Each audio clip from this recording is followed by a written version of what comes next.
Hi there, welcome back. I went to my favorite happy place yesterday and I got a little book haul. So I thought I'd share it with you. Not very big. I was a good girl. In fact, most of the books are little books too. So I did really well.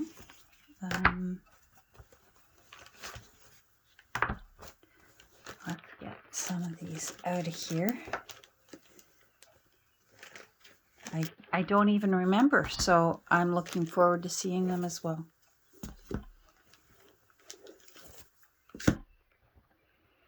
If you checked on my Instagram page, you got to see my little shelf. I have graduated from Art Lady to my actual name, and I have a shelf. So, and when I got there were some books on my shelf. So I was very excited about that. We'll save those for last.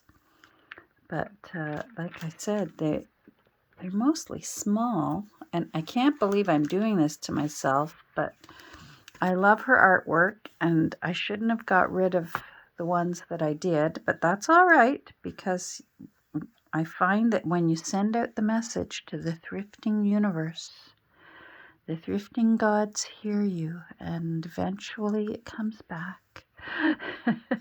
And so I've been keeping my eye out for Eloise Wilkin. It's one of those last names that it's hard not to add an S to the end of it, and she's not Wilkins, it's Wilkin.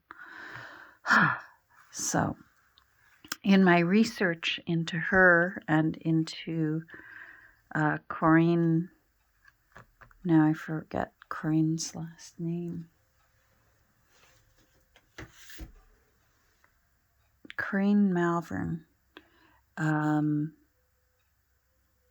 Eloise she lived a long, productive, artistic life, and Eloise did do her own edits when they did the repeats of a few of her best-selling books with those beautiful little children in them, to make them more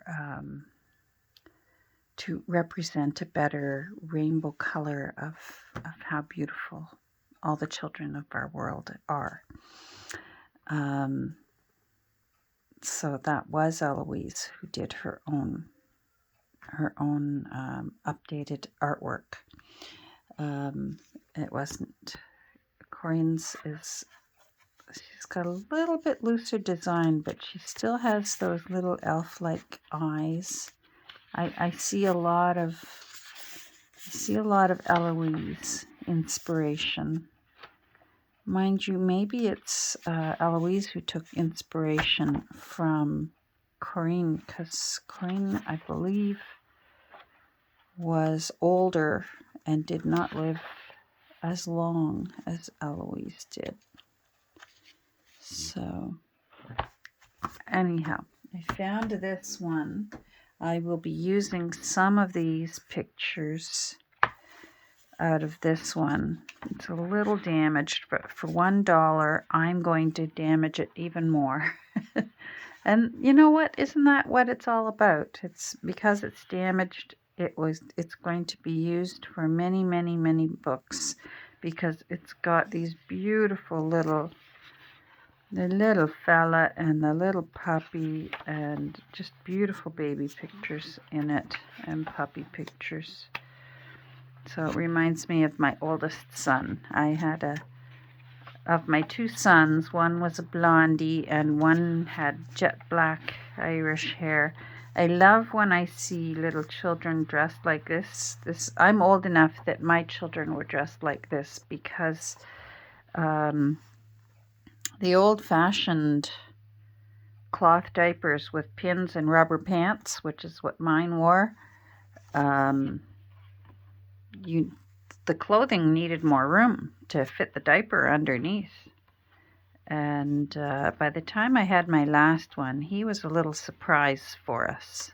I prefer the term surprise rather than accident, even though he was a surprise. I continued to cloth diaper. I still just didn't like something just didn't sit right with me about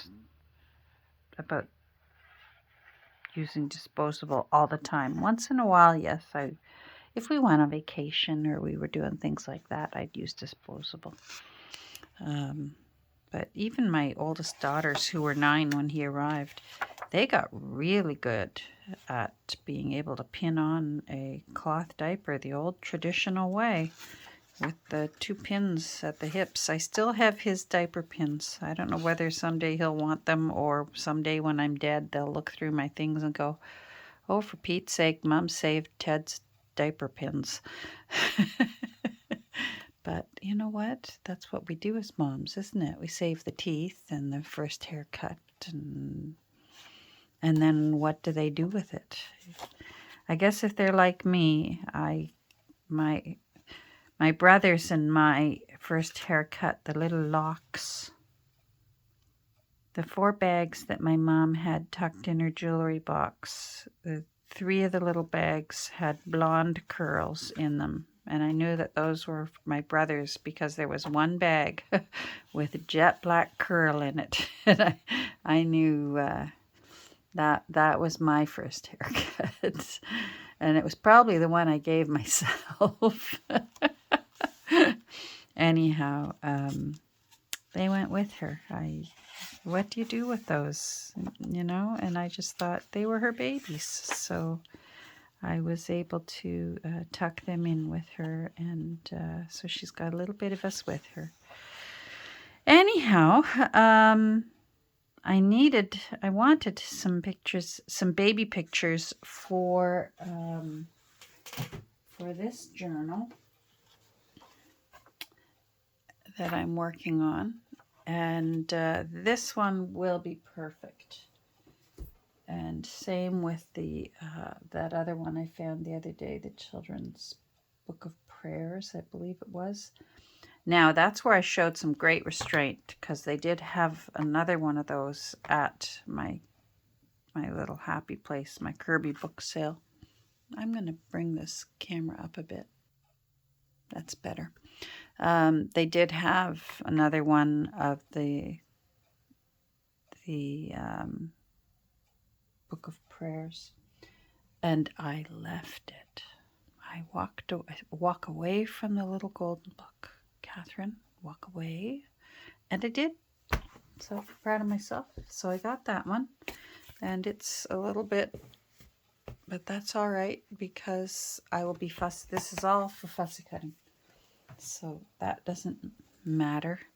You know me, in a little red book, and with an interesting title. So it's titled, I don't know if you can see, A Lame Dog's Diary.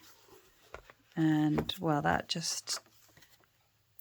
tells its own story right there in the title, doesn't it? I think I'm going to have to use pictures of dogs in here. And do we have a year?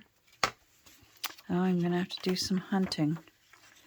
I found one book. I ended up not wanting the book, but my goodness, it was, we all, a bunch of us at the sale got a good giggle over it. It was a school textbook. And in the front few pages, you could tell that 2 students were writing notes back and forth to each other and passing the book. Because one of them said, I got my hair cut for Saturday night. It looks really nice. I'm hoping. And then she scribbled out the name. So-and-so will ask me. And then the other girl said, oh, I bet it looks nice. I'm going with so-and-so. And again, scribbled it out.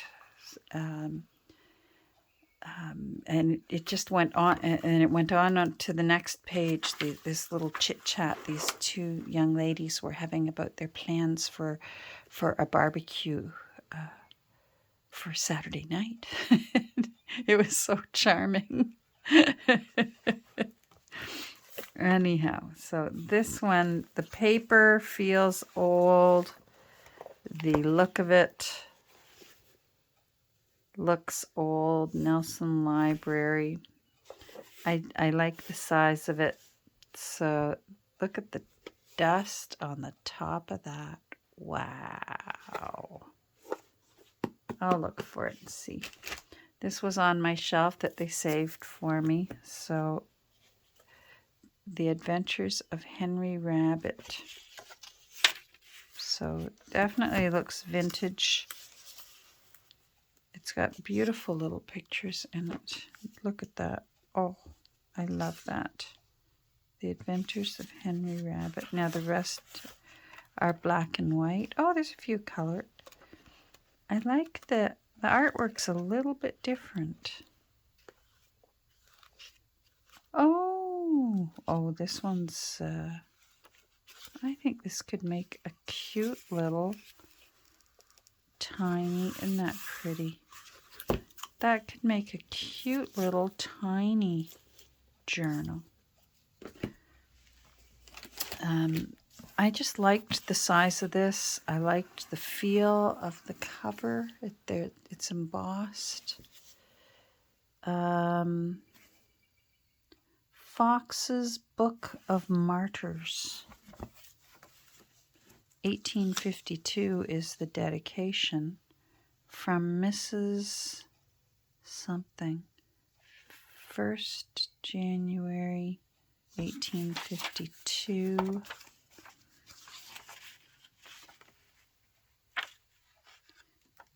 Oh boy, the burning of Ridley and Latimer. Oh dear. 1851. Wow. This could be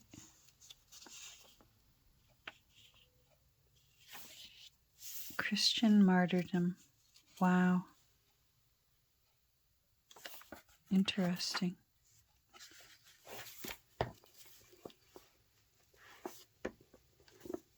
Come on, bend for me. Thank you. It feels like one of those books that I'm going to find that some of the pages didn't get cut. No, it's not bad.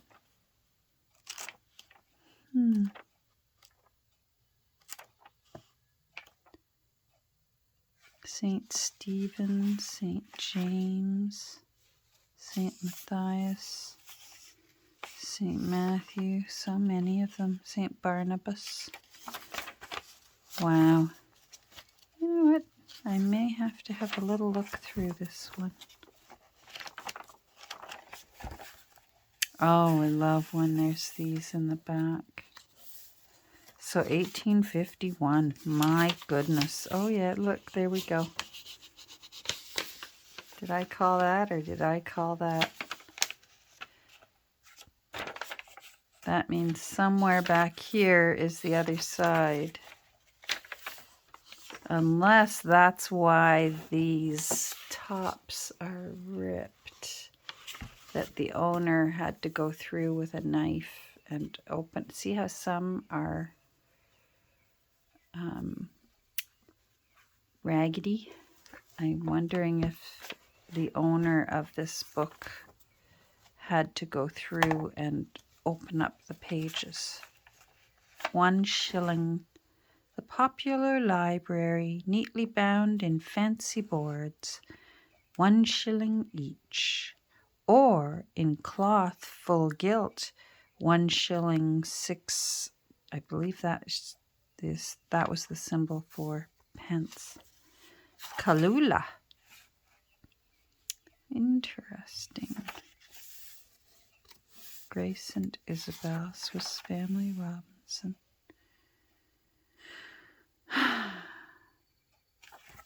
Anyhow, I liked the color of the spine, and then when I pulled it out, it was this darker grayish color, so I may have to have a little bit of a think about this one. I'm pondering a lot of them. This one I love.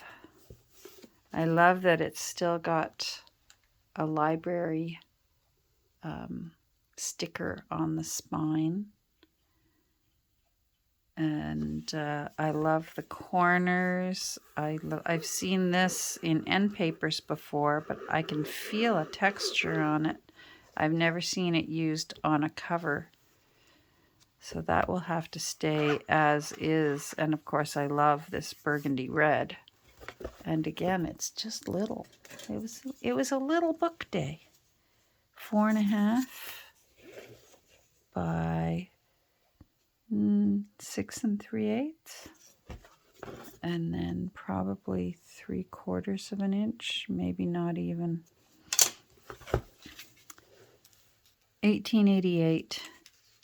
Nathan the Wise. Ah, I have a grandchild named Nathan. Nathan the Wise. Oh, I might have to take a picture of that and send it to Nate. Amelia Galati. Wow, for 1888 to have a woman's name showing. Oh, it's the name of the poem, A Tragedy in Acts. So there's a couple. Oh, so these are a few. Yeah, look at that. Okay, so these are two plays. Interesting. I still haven't found. Yep, it was from somebody's library, but they took the card out. Well, that's a shame. We like it when the little. We'll have to put a new one in, a new old one in. Oh, now I forget what I was going to say. Anyhow, that's a nice size. I love everything about this. That spine is utterly divine. I wouldn't do a thing to that spine, and it actually feels in quite nice condition. And then the last one is for me. I love Albrecht. I always thought it was Albrecht, but I watched a documentary on Albrecht Dürer, and throughout this documentary they referred to him as Albrecht and not Albrecht. So I have to get used to repronouncing his name. He's the one that does amazing portraits, like our beloved Frida. When he wasn't painting something else, he was painting a picture of himself. And he did the famous hair. I love this one. I've done a journal with this beautiful baby. That's watercolor. And it only comes out for display for a short time. I believe it's every 5 years if you want to see the actual painting. And it's not very big, apparently. And he was the master of fine hair and fur work. On one, that's a self-portrait. He liked doing self-portraits of himself, reminiscent of Jesus Christ. And I learned about one of his self-portraits, this one. Apparently in real life, when you can see it up close, apparently the hairs on his chin, this is him as a young man, apparently the tiny hairs on his chin as his beard is just coming in are just incredible how he did this, and how his eyelashes lasted, because there's still, from what I've read through self-study, there's still a question on why old paintings such as this and here often don't have eyelashes. And I always wondered it too. Why do they not have eyelashes? And sometimes there's a theory that they didn't think it was attractive. I wondered whether it was one of those things that they plucked out themselves for fashion's sake. Like there he is. No eyelashes in that one. But there are other paintings where he has eyelashes in. And others have a theory that the eyelashes are just, the paint stroke is so fine that it has either worn off or faded over time from, you know, many of these paintings from like the 1400s and such. It just doesn't age well. Something as thin as a flick of a brush of an eyelash. But for Dürer, they endured. Anyhow, so I'm looking forward to reading these and then using these beautiful plates of some of his paintings. Love that one. I'd like to find a big one of that again and put it in that frame I found last week. I would enjoy that. And I think I've used up all my prints of the young hare, is it called? 35. Let's find it, shall we? Yeah, the young hare. Watercolor and white body color. Traces of mold on it.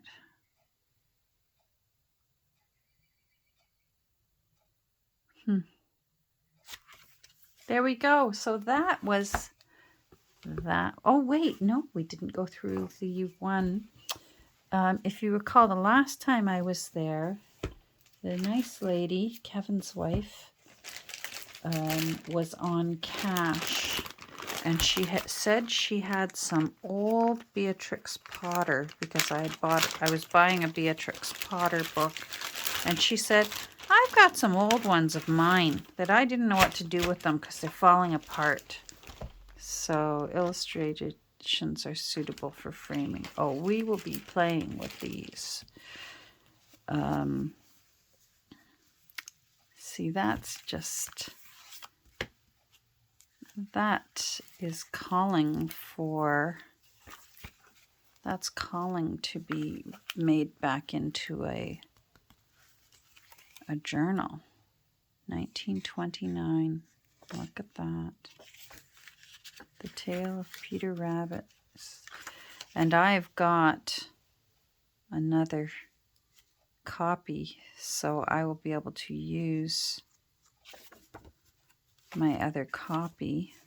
So somebody tried to, or I wonder if this is it. No, Pigling Bland. These are nice. I love when children embellish. Let's see what else. The Tailor of Gloucester, which is a Christmas story, in case you were wondering. If you ever wanted to make yourself a junk journal from Beatrix Potter, The Tailor of Gloucester is a Christmas story. Oh, this is just lovely. I love the stain from the tape.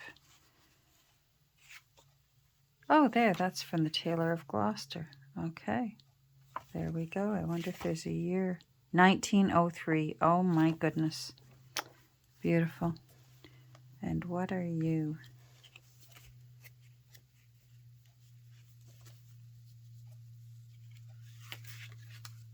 So these are in little pieces. They will be well used and well loved. I won't be tea dyeing these. Oh, I love that. I won't be tea dyeing these. These are just perfectly aged the way they should be. Look at that. Isn't she beautiful? Anyhow, so Kathy saved these for me. She said, I didn't know what else to do with them. I don't think they're even suitable for a thrift store. And I said, oh, I'll make good use of them. Oh, look at that. The tail of Mrs. Tiggy Winkle. Oh, she's my favorite. Oh, isn't that great? And all that beautiful, yummy tape. Aren't these something? Oh, this one's, I will be keeping this one. Now, I wonder if I can clean that off. That looks like Antique Lunch. Beatrix Potter and Company. I wish the real page was still there. And then, The Tale of Little Pig Robinson. She said these were hers from when she was little, and probably they were someone else's in her family prior to her getting them. Isn't that wonderful? Only junk journalers, gasping with joy at crummy old yellow tape. Wow. Oh, yes. These will get put to very good use. I am so glad I ran into her that day. Judith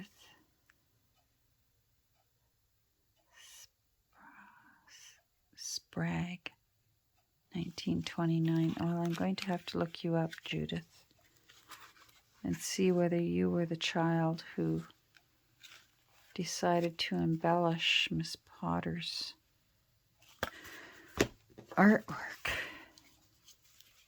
These will make nice soft spine, like Wonderfully Good. I'm imagining these little ones that don't have innards anymore. See how they're almost the size. Well, look at that. The size of the covers. Even though these pages are bigger, it's the style of it. To make a bigger book out of it with the soft spine, you can go, a little bit of Beatrix right in the front there. Is that Squirrel Nut? Is that from Squirrel Nutkin? Now I get curious and have to start looking. Anyhow, I have a feeling that's what's going to happen to a few of these. I want to look and see if that's like a first edition. And someone has tried to do their own repair work on it. Anyhow, thank you for joining me today for my little flip through of some really old let me pull this down. Thanks for putting up with my filthy nails. These nails are what happens when you're playing with ink a lot and you're also putting in flowers for the garden. Not really garden. I'm a container gardener. I don't plant them in the ground because the rabbits just eat them all here. So I have them in containers and up too high so that there's plenty of luscious grass for these rabbits to feast on. My husband grows beautiful grass, so don't feel sorry for the bunnies, but they're not eating my flowers. There we go. Thank you again for joining me for a book haul. That's it for the month. I control myself now, and I go once a month. Boy, a few years ago, I would go every Saturday. It was just my thing to do. But now I show great control, and I try my best to stay under $10, and which I've been doing every time now. So I keep going to say goodbye, and then I keep talking. Goodbye. Have a great rest of your day. And I'm going to be heading out to do my my stroll for liver. So wish me luck, and we'll talk soon. We'll talk maybe tomorrow or the day after. Bye.